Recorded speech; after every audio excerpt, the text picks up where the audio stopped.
आलसी गधे की कहानी। एक गांव में नमक का व्यापारी रहता था। उसके पास एक गधा था। व्यापारी रोज अपने गोदाम से दुकान तक नमक ले जाने के लिए गधे का इस्तेमाल किया करता था। वो नमक को बोरी में भरकर गधे की पीठ पर लाद देता और उसके साथ साथ चलता हुआ दुकान तक आता था। व्यापारी का गधा आलसी प्रवृत्ति का था। काम से बचने के लिए वो नित नए उपाय सोचता रहता था। गोदाम से दुकान तक के रास्ते में एक नदी पड़ती थी, जिस पर एक छोटा पुल बना हुआ है। एक दिन नदी पर बने पुल पर चलते समय अचानक गधे का पैर फिसला और वह नदी में जा गिरा। नदी के पानी से नमक की बोरी भीग गई। जब तक व्यापारी ने गधे को पानी से निकाला, तब तक बोरी में भरा बहुत सारा नमक घुल चुका था। गधा जब चलने लगा तो उसे बोरी का भार बहुत कम महसूस हुआ और वह खुश हो गया।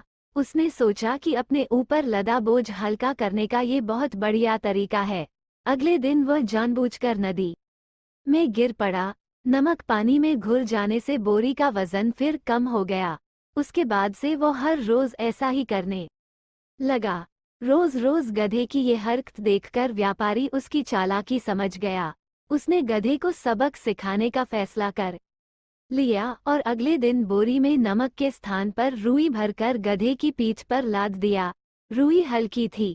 इसके बाद भी आलसी गधे ने सोचा कि क्यों न रोज की तरह नदी के पानी में गिरकर इस वजन को और कम कर लिया जाए। इसलिए वह जानबूझकर नदी में गिर पड़ा। लेकिन इस बार बोरी में नमक नहीं बल्कि रुई थी।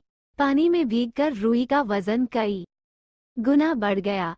गधा जब उठकर चलने को हुआ तो इतने भारी बोझ से उसका बुरा हाल हो गया। उस दिन के बाद से उसने कभी आलस न करने का निर्णय किया। सीख 1।